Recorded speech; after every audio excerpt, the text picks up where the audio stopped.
Hey guys, welcome back to our channel. Thank you for joining us today. Today we will be speaking about the top 5 things men should stop worrying about. Please watch the entire video to figure out all the details. And guys, don't forget to like, share, subscribe and click the bell notification. Alright then, let's get started. Men have a great deal on their psyches. According to a new review from the Centers for Disease Control and Prevention, CDC, 17% of folks report feeling apprehensive, anxious or worried regularly. While it may be troublesome or difficult to tame all your anxieties, too much worrying will, in general, be unhealthy and pointless, says Michelle Newman, Ph.D., a brain research professor at Penn State University. There's a brutal truth in life that certain individuals will not accept. You have zero power over many of the things that happen throughout everyday life. A portion of individuals who oppose that reality become obsessive-compulsive people. They micromanage, decline to delegate tasks, and attempt to force others to change. They believe that if they can gain sufficient command over others and the situations they regard themselves in, they can prevent bad things. Others realize they can prevent bad things from happening, yet they worry about them anyway. They worry about everything from natural disasters to deadly diseases. Their worries keep them involved. They waste their significant investment because worrying does no benefit. Worrying ramps up the creation of the present hormone cortisol and makes you more uncertain, says Newman.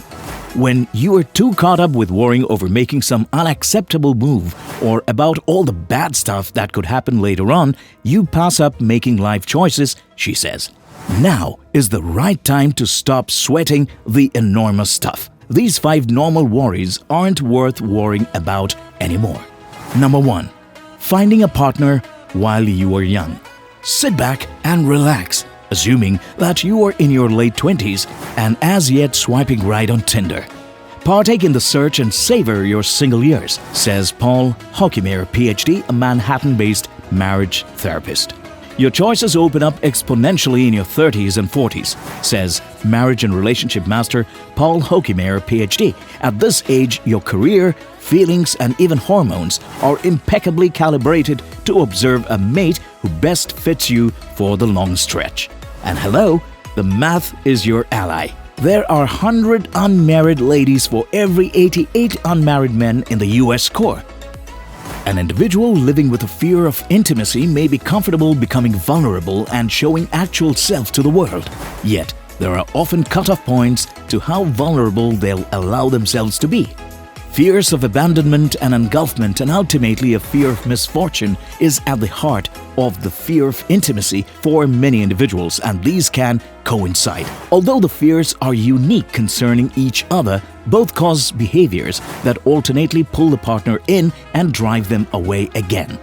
These fears are generally established in past youth encounters and set off by the present time and place of adult relationships, leading to disarray on the off chance that an individual spotlights examining the relationship based on present-day circumstances. Fear of intimacy can also be connected to anxiety disorders.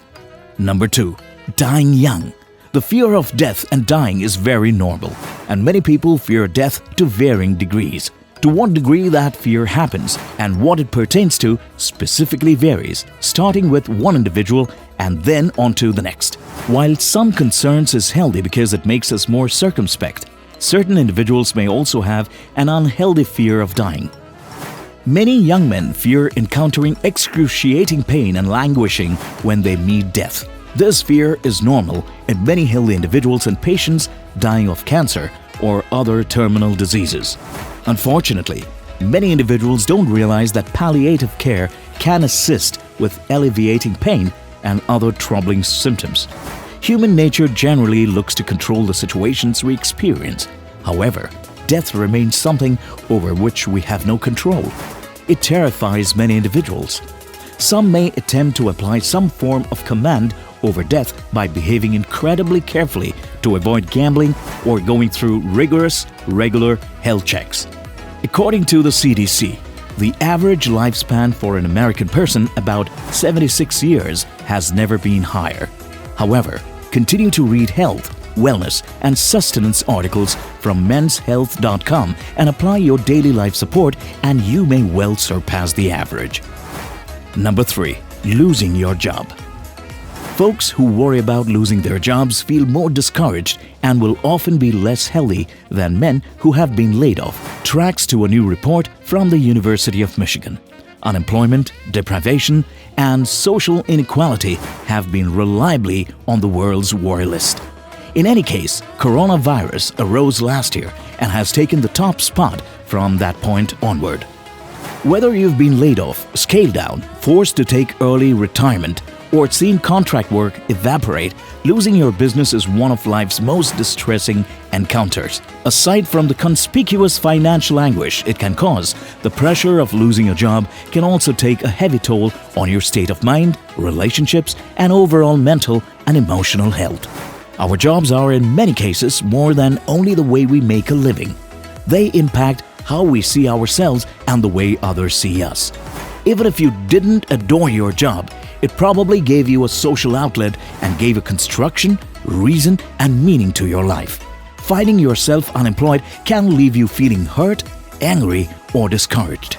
You may be scrutinizing your personality, lamenting all that you've lost, or having an anxious outlook on what the future holds. Contingent upon the circumstances of your unemployment, you may feel betrayed by your boss, feeble over your way of living, or blame yourself for some apparent shortcoming or mistake. The pressure and worry can feel overpowering. Yet, there is trust regardless of how bleak things appear to be acceptable now. With time and the right adapting methods, you can grapple with these setbacks, ease your pressure and anxiety, and continue with your working own personal business. Except if it appears to be probable that you will get a formal notice. Worrying doesn't generally benefit you definitely, says Concentrate co-author Sarah Burgard, Ph.D. Yet, assuming you believe there's a decent chance you will get canned, center your energy around updating your resume and interfacing with companions and contacts about new work opportunities, Burgard says. Number 4. Your income. Cash can't purchase happiness sounds naive. However, when researchers search for associations between income and happiness, the outcomes will back up that well-known adage. Research from Princeton University observes cash can anticipate prosperity until you make $75,000. Beyond that mark, earning more doesn't make men any happier. What matters is having time to do stuff you appreciate. The University of Columbia concentrates on shows that available energy is the best predictor of happiness. However, the greater part of us sacrifices our spare time in favor of crushing toward a fatter paycheck. Even worse, we will generally spend the cash on belongings similar to another car or TV. Nevertheless, according to research in the Journal of Personality and Social Psychology, those things give exceptionally short-lived happiness knocks.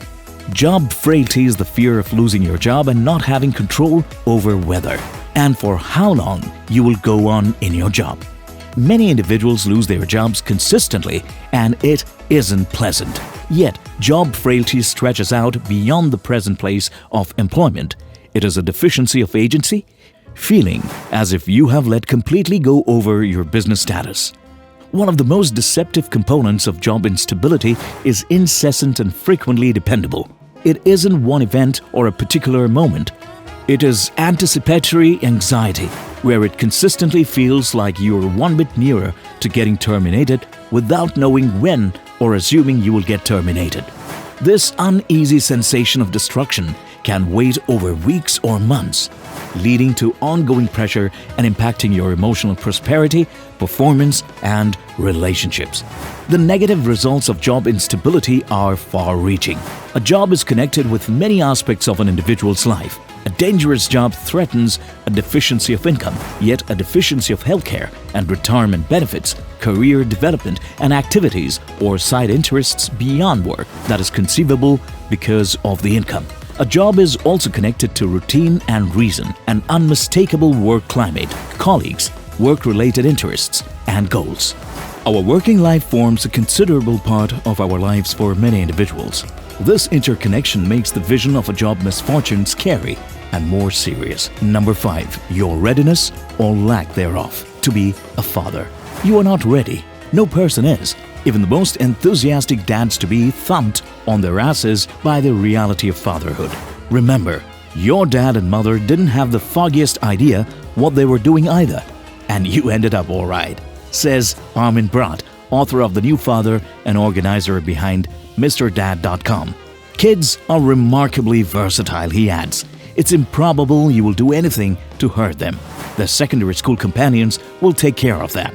Well, that's all we have today. If you've enjoyed today's video, don't forget to like, share, and subscribe.